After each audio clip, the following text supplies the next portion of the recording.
Ok, là, on va donc introduire notre dernière partie en ce qui concerne le cours de HTML et CSS. Donc, dans cette partie, nous allons donc voir ce qu'on appelle le responsive design.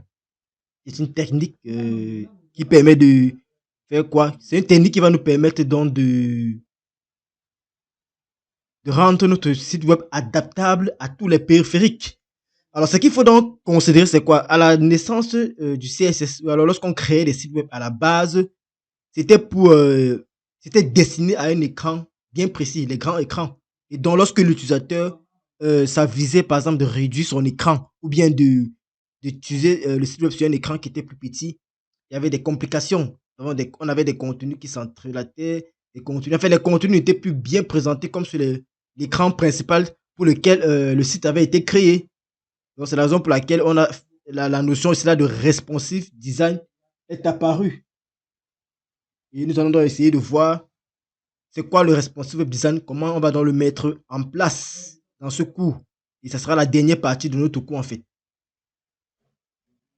Ok, en ce qui concerne le responsive design, la première chose qu'il faut comprendre, c'est que lorsqu'on parle de responsive design, on a principalement, je vais dire, on a trois techniques, trois grandes techniques qu'on va appliquer.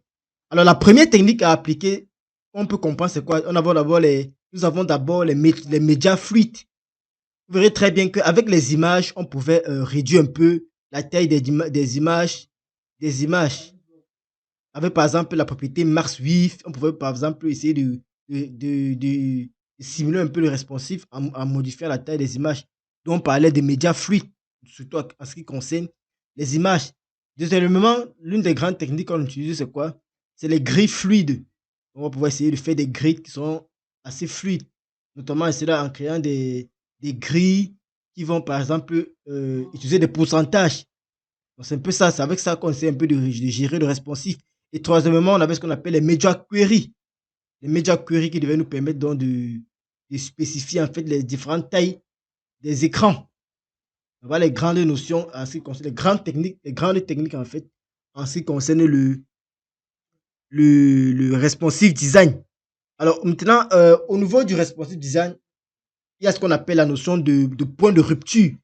Et lorsqu'on parle des points de rupture, ce sont les moments de basculement. Parce que lorsque nous avons une page et que nous l'ouvrons dans un grand écran, à un certain moment, lorsque nous réduisons la page, vous voyez que lorsqu'on réduit la page, on peut quitter d'un écran de taille 50 pixels à un écran de taille peut-être 250 et un écran de taille 1950.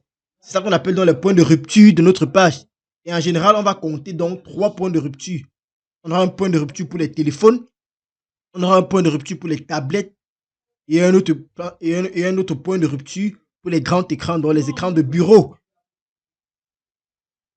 Est-ce que vous comprenez un peu? Voilà les trois points de rupture qu'on va considérer ici lorsqu'on va faire le responsive design. Donc, ce qu'on va faire, c'est qu'on va considérer, on va par exemple dire que bon, on aura le téléphone. Après, on va considérer qu'on a une tablette.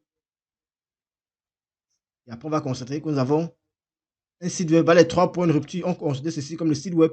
Et suivant ces trois points de rupture-là, on aura un contenu qui sera placé, ou alors qui sera structuré de manière différente, quoi. Donc, c'est ce qu'il faut retenir. Ok.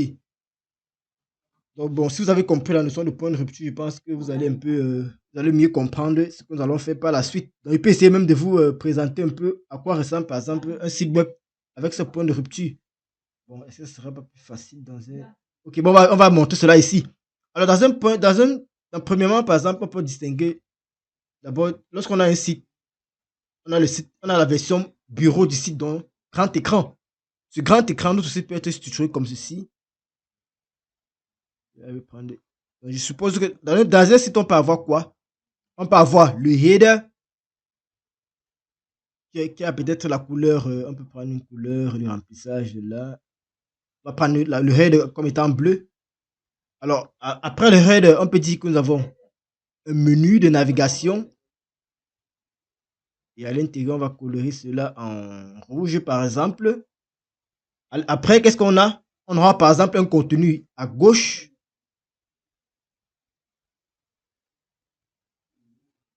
Et on va mettre une couleur peut-être vert, on va mettre un vert citron comme remplissage. Et à côté, nous aurons notre contenu, qui sera le contenu principal. On va le mettre là en vert foncé. Donc, pour le contenu principal, on va remplir cela en vert foncé. Et à la fin, nous aurons quoi? Nous aurons donc un troisième contenu ici, qui sera le contenu complémentaire. Donc, je suis en train d'essayer de dessiner un peu comment un site web peut être structuré, quoi. Donc, ici, on peut mettre peut-être la couleur orange pour le remplissage. Et à la fin, qu'est-ce qu'on peut avoir? À la fin, on peut avoir là notre footer.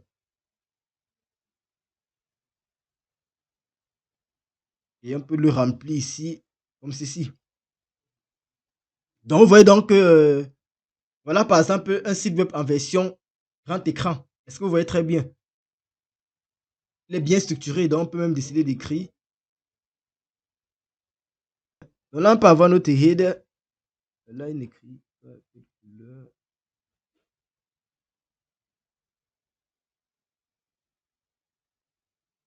euh, bon, pourquoi ça n'écrit pas?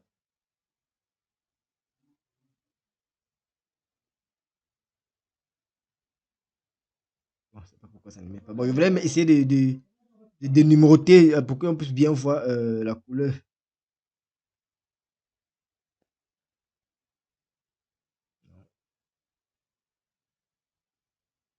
Bon, on va laisser comme ça. Donc, je suppose qu'ici, là, c'est le bleu identifie notre header.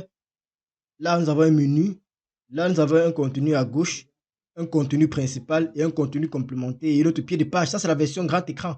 Alors, imaginez comment sur mobile, on va pouvoir afficher cela. Donc, sur notre mobile, par exemple, on va vouloir mettre les éléments sur une même colonne. Vous savez très bien que sur le téléphone mobile, vous ne pouvez pas mettre le contenu, représenter le contenu de cette façon-ci. C'est que votre site ne sera pas lisible sur le téléphone. Donc, du coup, sur le mobile, c'est qu'on fait le plus souvent. Il y aura un breakpoint. Nous avons vu tout à l'heure les différents, la notion de rupture de point de rupture. Donc, il y aura une notion de rupture. Parce que là, par exemple, on considère que nous sommes là sur un écran de 1080. Et vous savez très bien que sur un téléphone, nous sommes peut-être au minimum, nous sommes peut-être à, on va dire, 200 quelque chose. On considère quoi? Ça ne peut pas atteindre 500. Donc, du coup, vous voyez qu'on ne peut plus faire ceci. Donc, on va avoir un point de rupture pour le téléphone. Et comment donc notre site sera sur le téléphone? Sur le téléphone, donc, notre site sera représenté différemment et on peut dessiner ça. Donc, sur le téléphone, le menu que nous avons ici là sera maintenant sur une seule colonne. Il ne va plus prendre plusieurs lignes. Si vous vous rappelez de la notion de grille, ça c'est une grille que nous avons dessinée. Il sera plus sur plusieurs lignes, sur plusieurs colonnes. Et également pour cette ligne-ci, la ligne-ci là ne sera plus sur plusieurs colonnes.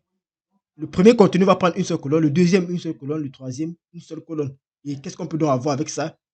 On aura là par exemple, premièrement, notre header qui sera plutôt comme ça maintenant. Là, on considère là que nous sommes sur mobile.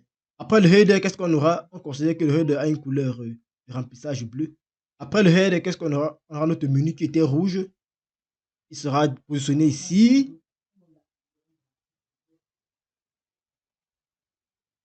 Si euh, on remplit ça. Bon, c'est pas pourquoi ça. Ok, couleur de remplissage. Ok, donc là, on a notre menu ici là également.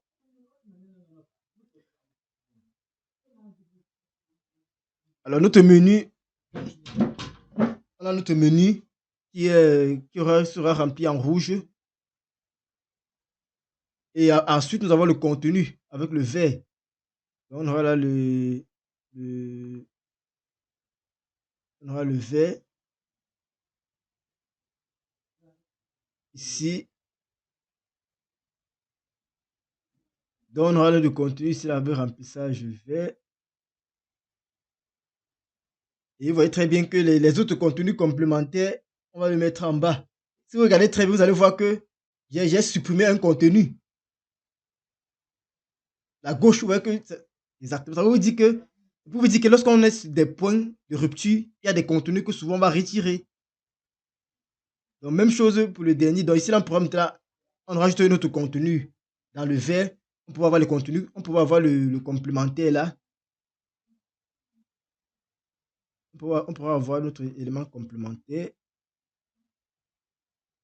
Après l'élément complémentaire, on aura quoi?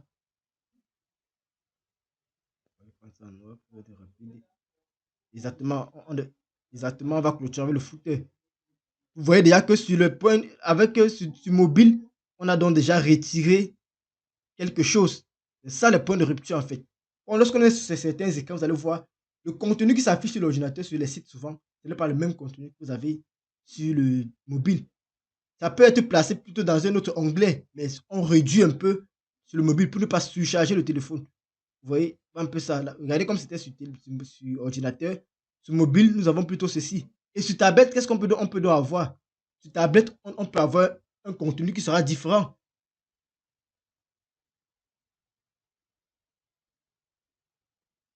Oui, il ressemblera plus parce qu'on pourra, sur tablette, c'est encore plus grand. Ça peut être 500 pixels. Donc, forcément, on pourra avoir un contenu qui est proche de celui du mobile. Donc, du coup, ici, qu'est-ce que.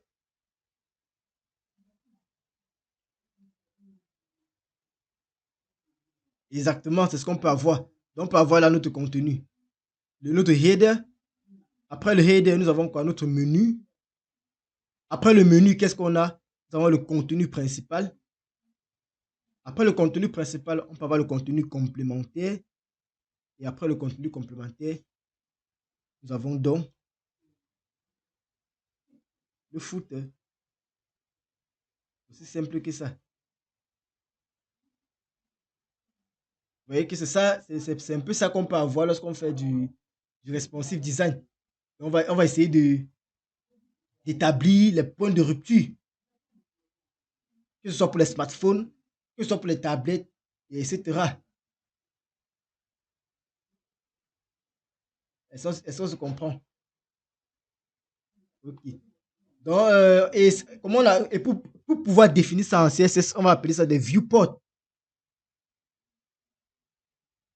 On va pouvoir définir les viewports pour que notre CSS puisse s'ajuster en fonction des périphériques. On va utiliser ce qu'on appelle les viewports. Si vous vous rappelez très bien, lorsqu'on définissait à chaque fois notre fichier, il y avait toujours une balise que une balise que je laissais. Donc là, j'essaie de définir un index.html là. Si je définis un index.html,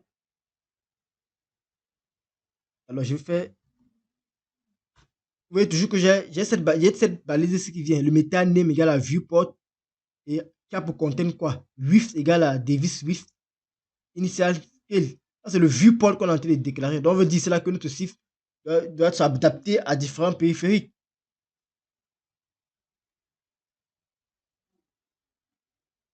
Donc, et c'est donc quoi le viewport? Bon, le plus souvent, les gens ont tendance à confondre ce qu'on appelle le viewport et la résolution.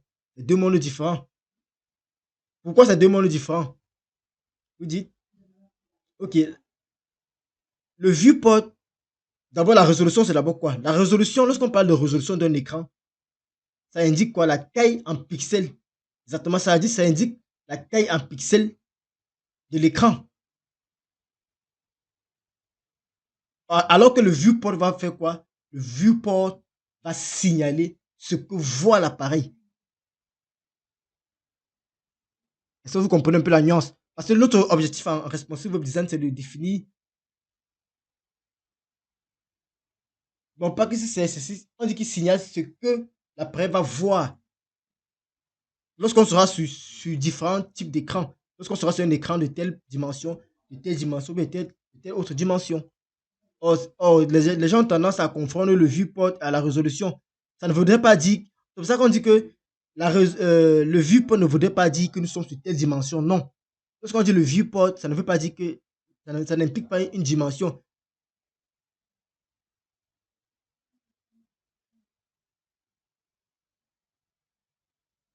Oui, oui, donc lui, son rôle sera de faire quoi? De signaler ce qu'on va voir sur l'appareil, sur un appareil qui est donné en fait.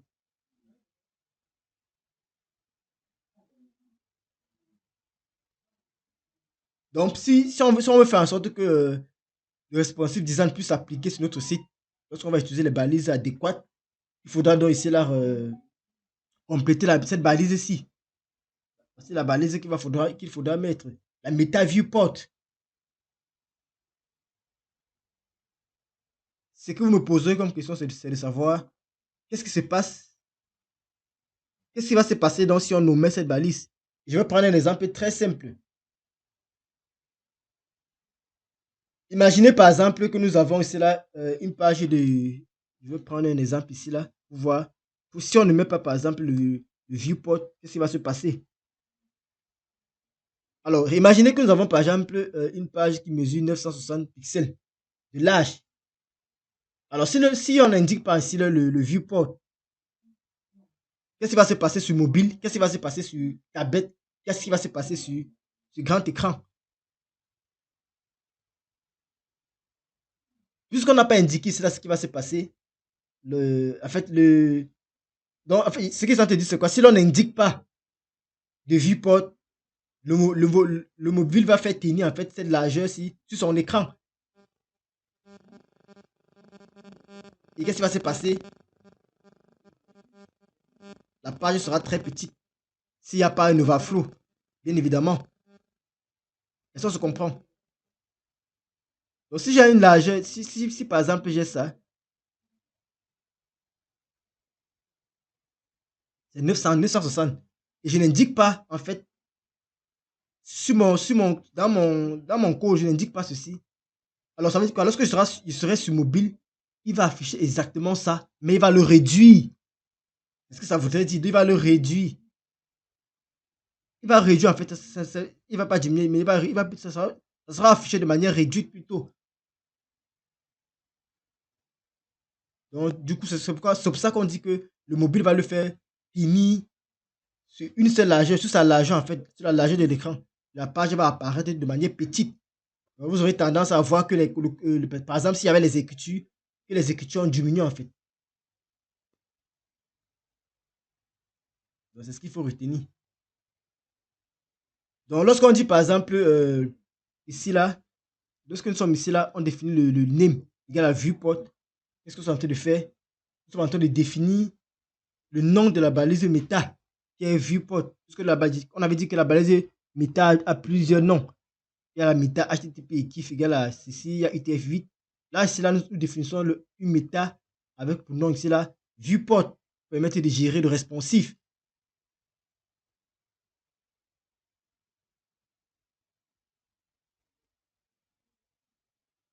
Bon, ça, c'est pour gérer la compatibilité des écrans. Voilà, c'est vrai que de nos jours, c'est plus très utilisé. Bon, parce que auparavant, avec les navigateurs de Microsoft, je me rappelle plus du nom, je crois que c'était Edge. Oui, bon, je sais pas, c'était Internet Explorer en fait. On gérait cela. Parce que on avait tendance, le navigateur de Microsoft avait tendance à ne pas bien, avait tendance à ne pas bien appliquer en fait les recommandations de l'organisme qui gère le HTML, CSS et CSS. Donc, du coup, on précisait toujours cette balise ici là pour faire référence, pour lui faire comprendre cela en fait. Par exemple, si ça c'est la compatibilité, gérer la compatibilité entre Internet Explorer et le nouveau navigateur qui est Edge. Bon, c'est Internet Explorer qui a été transformé en Edge. Donc, ici là, après, qu'est-ce qu'on a? On a le content. Le contenant va donc indiquer quoi? Le content va donc indiquer que le contenu correspondra donc à la largeur du viewport. Vous voyez dans la nuance. Chaque fois qu'on va mettre dans cette balise, lorsqu'on va dire donner le content égal à width, égal à Davis width, on est en train de dire quoi? Et la largeur, comme je dit tantôt, va correspondre à la largeur du viewport. Est-ce que c'est clair? Donc si on pourra donc donner cela la largeur en pixels.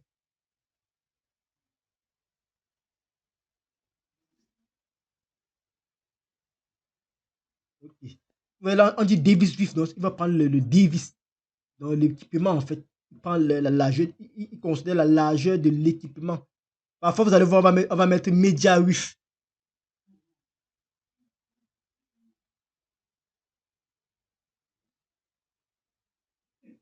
le média, en fait, le média sur lequel on est en train de regarder.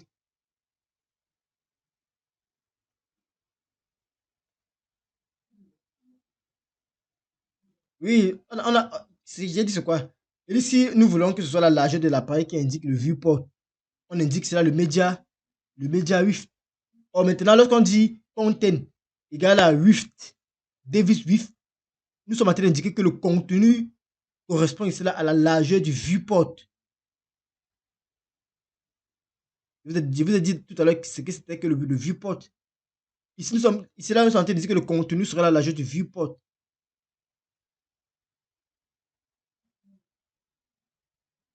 Alors, si on veut plutôt donner la largeur maintenant de l'écran sur lequel on est en train de regarder avec, de l'appareil, en fait, la largeur de l'appareil plutôt, pas de l'écran de l'appareil, ça sera quoi? Ça sera le média WIF. Et si vous vous rappelez très bien, j'ai parlé, c'est là du viewport tout à l'heure, je vais vous donner un peu la différence. Que c'était que le viewport. C'est-à-dire que le viewport signalait ce que l'appareil voit, en fait. Parce que quand on est sur un appareil, il y a la dimension de l'appareil, il y a ce que l'appareil voit. Certains appareils, il y a les espaces qui sont réservés pour ne pas afficher du contenu. Donc, on peut donc dire que on veut prendre juste cet espace-là. Ce sera le média. Et si on peut dire donc qu'on veut plutôt le dévis, ça va prendre donc toute la largeur de l'écran en question. Tu dévises complètement. J'espère que jusqu'ici, là, c'est clair pour vous. Ok. Donc, l'une des méthodes qui permettait donc l'une des grandes techniques, comme je dit tantôt, qui permettait de gérer responsive, j'ai parlé tout à l'heure des grilles fluides. Le principe, c'était quoi? Lorsqu'on parlait des grilles fluides, le principe, c'était de travailler ici avec des pourcentages. Et si vous vous rappelez très bien, lorsqu'on parlait des pourcentages, lorsque vous utilisez le pourcentage, votre contenu s'adapte en fonction de l'écran. Lorsque je donne par exemple une dimension de 5% à mon contenu, vous voyez que si je suis sur le téléphone, regardez très bien ce qui va se passer. La WIF sera maintenant quoi? La device WIF. Et du coup, lorsque je dis par exemple 10%, ça prend 10% de mon téléphone. Est-ce que vous voyez un peu la nuance? À la différence, par exemple, lorsque vous dites par exemple 500 pixels une dimension, lorsque vous dites 500 pixels, ce qui se passe, c'est que lorsqu'on sera sur mobile, il va essayer de prendre également 500 pixels. Et si le mobile n'a pas une dimension de 500 pixels, alors, qu'est-ce qui se passe? Déjà que nous n'avons pas un mobile qui prend 500 pixels, il y aura donc un overflow. Parce que ça dépasse la largeur. Est-ce que vous comprenez ça? En pourcentage, ça s'adapte, ça prend le pourcentage de l'écran. Or, en pixels, par exemple, ça va prendre le nombre de pixels que vous avez dit. Donc, si c'est 500 pixels que vous avez dit sur la machine et qu'on se retrouve sur le téléphone, ce téléphone va essayer de prendre 500 pixels. Étant donné que la largeur du téléphone n'atteint pas 500 pixels, on va donc créer un overflow. Il y aura donc une barre de navigation qui va se positionner tout en bas, qui sera très moche. C'est clair. Donc, avec les grilles fluides, on considère donc d'utiliser cela les pourcentages à la place, par exemple, cela des pixels. Donc, dans le cadre du responsive divisant, le travail cela en pourcentage va être un peu plus différent. On va donc essayer, en responsive design, on va donc essayer peut-être de travailler, de laisser le pourcentage, travailler peut-être en pixels. Mais maintenant, on va adapter maintenant le contenu sur chaque type d'écran que nous sommes en train d'utiliser. Donc, c'est ce qui va se passer avec les grilles, avec les grilles fluides. Parce qu'on avait tendance à utiliser le pourcentage pour essayer de contourner cela. Mais avec le responsif, on va se passer de ça. On pourra se passer parce qu'on n'aura pas trop besoin, en fait. C'est ce qu'il faut retenir en ce qui concerne les grilles. Bon, c'est vrai que les pourcentages sont très conseillés, mais bon, on va voir certaines techniques qui nous permettent peut-être d'omettre cela. Maintenant, il y a un autre truc qui est souvent plus utilisé. La dernière fois, je vous parlais de la propriété calque. Est-ce que vous vous rappelez de la propriété calque? Vous avez un peu créé un fichier CSS là pour que vous puissiez voir. CSS. Donc, CSS. Vous faites des calculs. Parfois, vous ne savez pas la dimension que va prendre un conteneur. Et ce que vous faisiez souvent, c'est que vous essayez de faire un calcul. Vous essayez de faire un calcul avant de peut-être de multiplier par un pourcentage. On avait fait cet exemple-là sur, si je me rappelle bien, au niveau lorsqu'on faisait les grilles. Par exemple, vous savez très bien, par exemple, que votre grille doit prendre 50%. Mais, qu'est-ce qui se passe? Il y a les marges à côté. Il faut donc retrancher ces marges-là. Or, pour que votre contenu soit très bien responsif et réduire uniquement cette marge-là, vous êtes obligé d'utiliser la notion de calque. Vous avez fait un calcul de quoi? De peut-être de 100%. Si l'argent va prendre 50%, sur les 50%, vous allez retirer directement vos 10 pixels peut-être de le marge, ainsi de suite. Vous voyez que le faire directement ne devrait pas être possible. Je prends un exemple simple. Nous avons un bloc là et on veut définir une taille. Une taille sur laquelle on veut retirer la marge. En pixel, c'est facile. Mais étant donné que le pixel n'est pas très responsif, l'utilisation du pixel n'est pas très bon, on doit donc utiliser la notion de calque. On veut donc retirer 15, on veut par exemple retirer 20 qui va correspondre quoi? Aux marges. Donc la marge sera donc quoi? Notre largeur sera donc quoi? La marge qu'on va retirer donc, on aura 50%. Si la largeur de notre bloc c'est 50%, on va donc prendre sa largeur qui est de 50% et on va retirer dans nos 15 pixels. Là, on va dire qu'on a fait un calcul. Vous voyez très bien que c'était impossible de pouvoir retirer les 15 pixels directement sur 50%. Or, avec le calque, on peut donc faire cette opération-ci. Pour réserver 15 pixels pour les marges. Une autre personne pouvait dire que bon, je fais plutôt ça.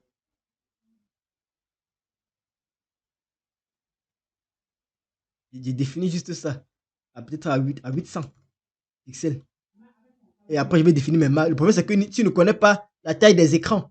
Si tu définis ça à 800 sur mobile, qu'est-ce qui va se passer? Tu ne vas pas savoir ce qui va se passer sur mobile. Donc, du coup, ça sera un peu ça sera bizarre en fait. Sur mobile, ça va essayer de prendre également une WIF de 800. Or, en faisant un calque de 50% par exemple, sachant que ta page, on ne se connaît pas la dimension, la seule chose que tu sais, c'est que je veux que mon contenu prenne 50% de l'écran. Pour ne pas te mettre à calculer que bon, mon écran fait combien, mon écran fait combien. Vous définissez juste ici, là, un pourcentage et vous retirez. Donc, vous allez voir le responsive. Le plus souvent, ça sera peut-être sur les menus. Vous allez voir, lorsque nous sommes sur un menu de navigation, qu'est-ce qu'on a? On a un menu qui est souvent sur la largeur. Après, on veut mettre on veut faire que le menu soit dirigé de manière horizontale. Qu'est-ce qu'il faudra donc faire? Donc, je peux prendre par exemple l'exemple dans le contexte du menu de navigation. Si on définit donc, un menu de navigation pour voir un peu comment ça peut s'appliquer avec les calques. Par exemple, si je suis dans la balise, bon, je vais venir par exemple dans mon HTML. Je vais d'abord définir ma balise link.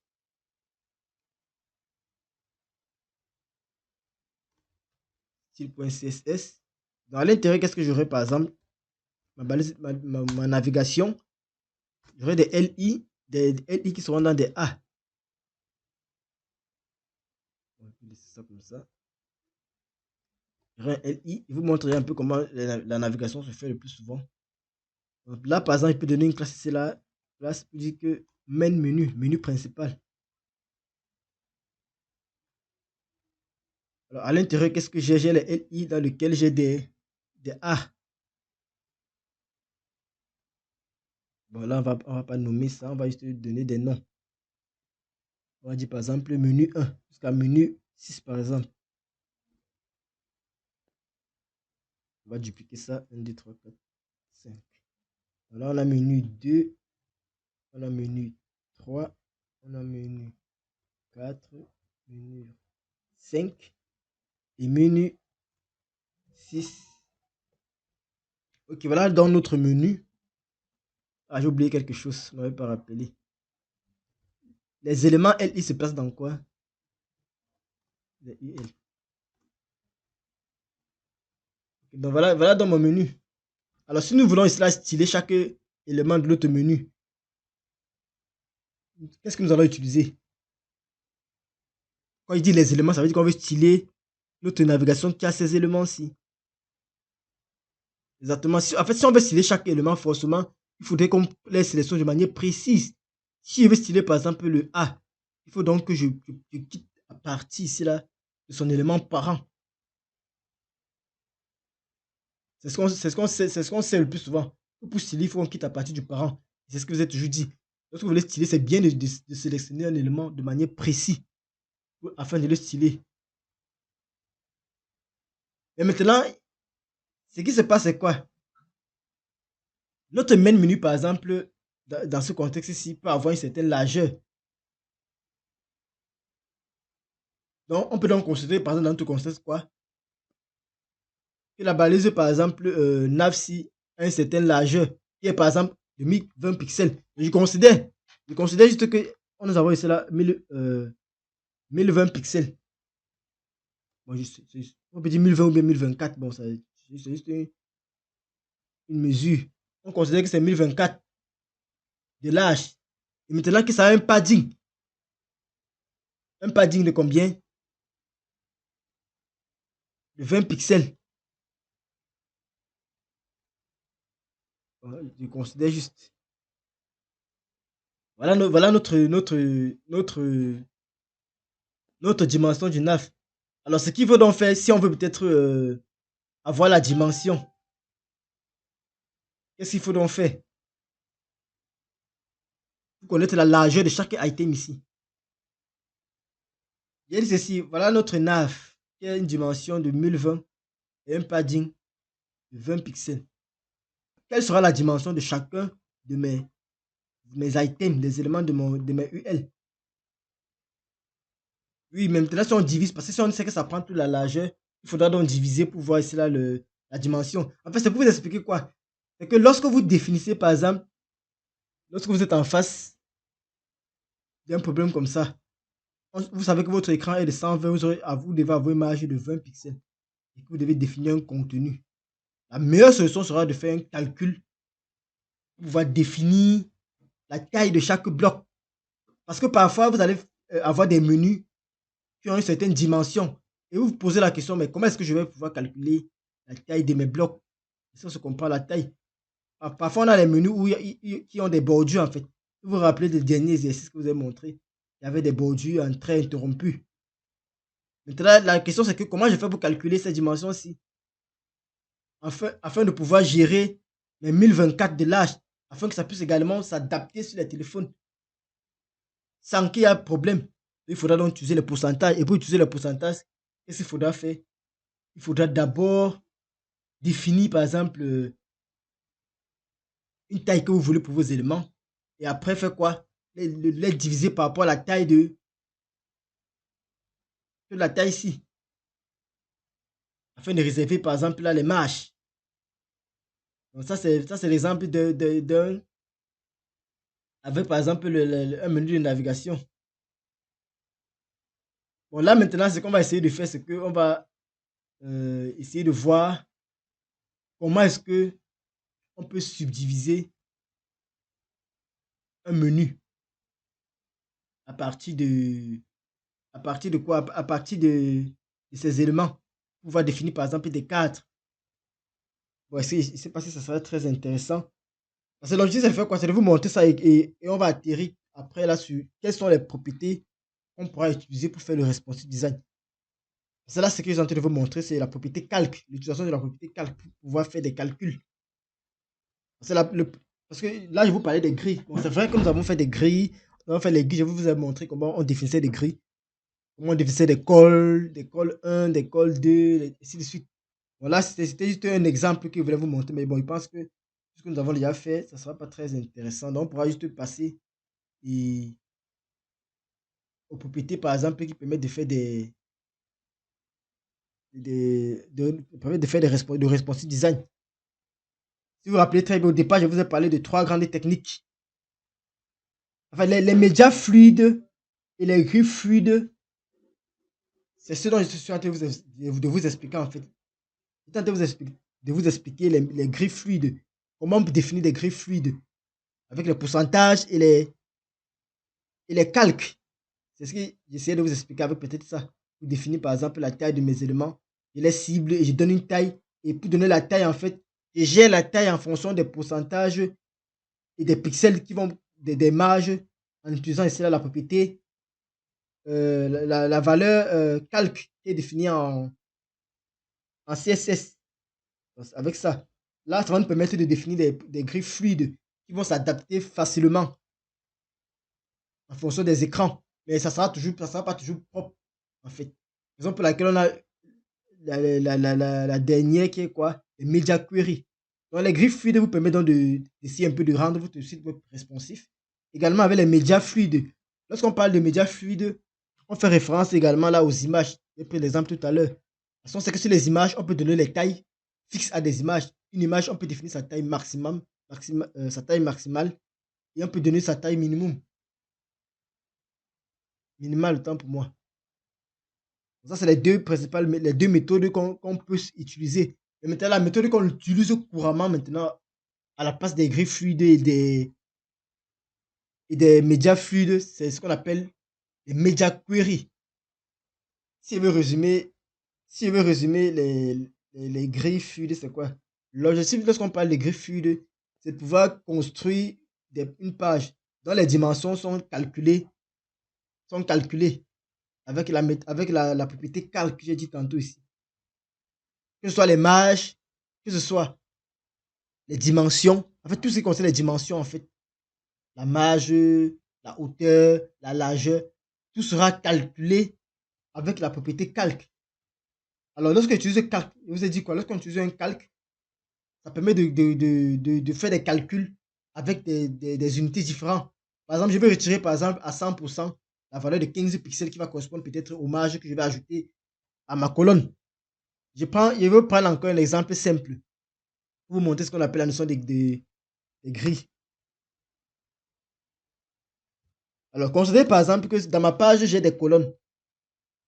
Si dans ma page, j'ai par exemple des colonnes, donc là c'est mon site, j'aurai des colonnes, j'ai des colonnes, j'ai des colonnes. Alors, comment je fais pour définir la largeur de mes colonnes?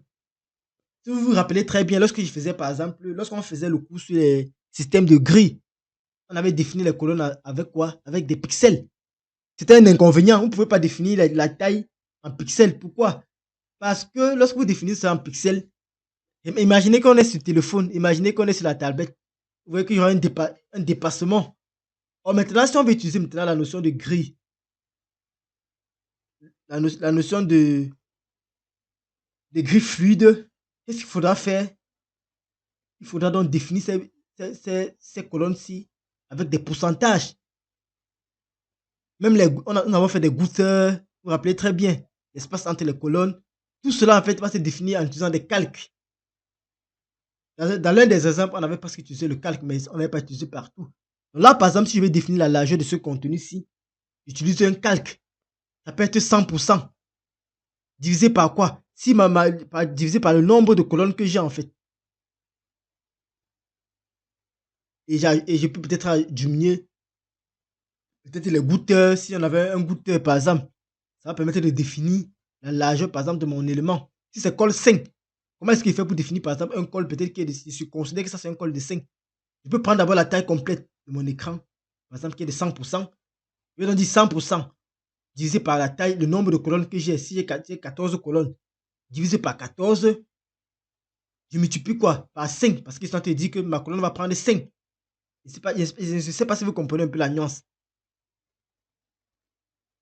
Par exemple, je vais définir, par exemple, on avait défini, par exemple, les cols. Par exemple, je vais définir un col, par exemple, je vais dire, par exemple, que je veux un col de 5. Comment je fais pour définir un col de 5 avec les grilles fluides? C'est la width que je dois définir. Ma width va être donc calculée. J'ai décidé quoi? J'ai décidé que mes grilles seront des grilles de 14. Donc, je suppose que là, j'ai des grilles de 14. Donc, mes grilles sont de 14 unités. Donc, ce que j'ai, c'est quoi? Je vais faire un calcul pour avoir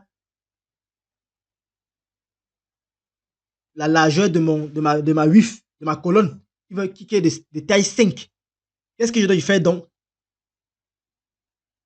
Ça sera 100% d'abord. Donc, je prends d'abord 100% de la page, puis je divise par 14 le nombre d'unités que j'ai. Est-ce que là, c'est clair pour vous? Lorsque je divise par 100, bon, je peux d'abord encadrer ça pour qu'on puisse bien voir.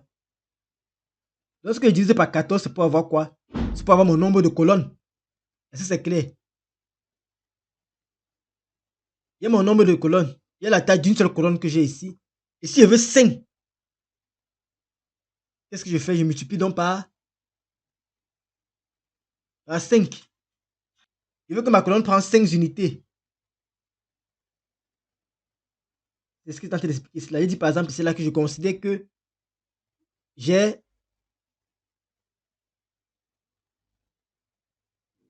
Non. Voici mon site web. C'est 15, c'est de 14 unités. Donc, ça veut dire quoi? Quand je dis 14, ça veut dire que je peux diviser en... Ça veut dire que je peux diviser ceci en 14. Or, dans mon code, ce que je veux, c'est que je veux une colonne qui va prendre 5. 1, 2, 3, 4, 5. Je veux une colonne qui va prendre 5 unités. Donc, je veux une colonne qui va prendre 5. Alors, comment je fais donc pour calculer cela? Puisque il ne faut pas utiliser les pixels pour le faire. Parce que si vous utilisez les pixels, il y aura un problème lorsqu'il y aura breakpoint, lorsqu'il y aura changement de périphérique. Est-ce qu'on se comprend jusqu'à là? Oui. Oui, le plus souvent, c'est un pixel. Non, non, elle ne se réadapte pas, c'est impossible. La taille ne peut pas se réadapter. On change, on va arriver, ne vous pressez pas, on va arriver. Là, nous sommes encore au niveau plus de l'une des méthodes utilisées pour le responsif. Dans les méthodes qu'on conseille en fait d'utiliser lorsqu'on veut faire des responsifs. Par exemple, nous sommes en train de faire là le cas des calculs des colonnes.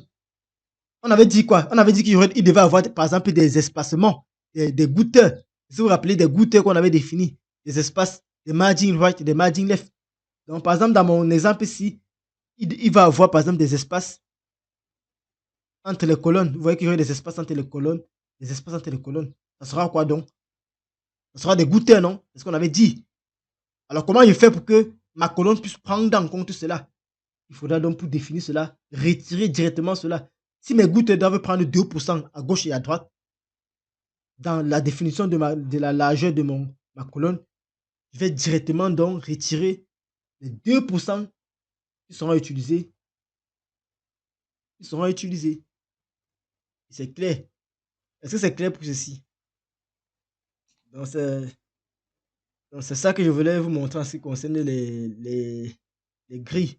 Donc c'est ce que vous allez toujours utiliser en fait ça va être les border box, les calques, pour pouvoir définir vos contenus. C'est principalement le calque qui sera utilisé si vous faites référence ici là au premier principe. Le deuxième principe, c'est les images. C'est au niveau des images, comme j'ai dit tantôt. Lorsqu'on parle d'images, vous comprenez déjà. Lorsqu'on définissait des images, on pouvait définir la taille maximale d'une image. Donc là, maintenant, on s'apprête à voir les media queries. Alors maintenant, c'est les media queries que nous allons beaucoup plus utiliser lorsqu'on va parler de responsive design. Parce que c'est ça qu'on va beaucoup plus insister dessus. Parce que pourquoi on va voir ça? Le plus souvent, vous allez voir des gens qui confondent ici là, le media query et les responsifs en design en lui-même.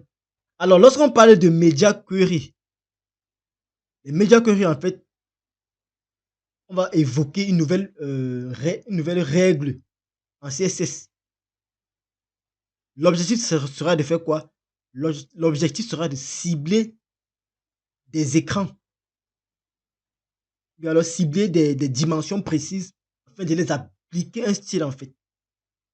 Ça, c'est l'objectif des media query. Avec les media query, on va pouvoir sélectionner quel type de média. On va donc dire sur quel type de média appliquer tel CSS en fait. Sur un écran de 200 pixels, applique-moi ce CSS. Sur un écran de 300 pixels, de telle chose, applique-moi tel pourcent, telle chose. Et on va pouvoir cibler par exemple les types de périphéries également. Sur les écrans, on va pouvoir cibler les écrans. On va pouvoir cibler par exemple les imprimantes grâce à cela au Media Query. Parfois, sur certains sites, vous allez voir, lorsque vous essayez d'imprimer, ça refuse.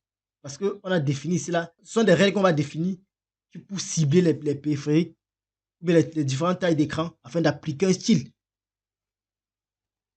Or, à la différence des grilles full, c'était que on essayait de définir des dimensions en fonction d'un calcul. Donc, on va l'utiliser couramment pour créer une feuille de style qui va permettre, par exemple, d'imprimer des pages web pour sélectionner un écran précis, ou bien pour retirer certaines propriétés, ou bien pour ajouter certaines propriétés, en fait.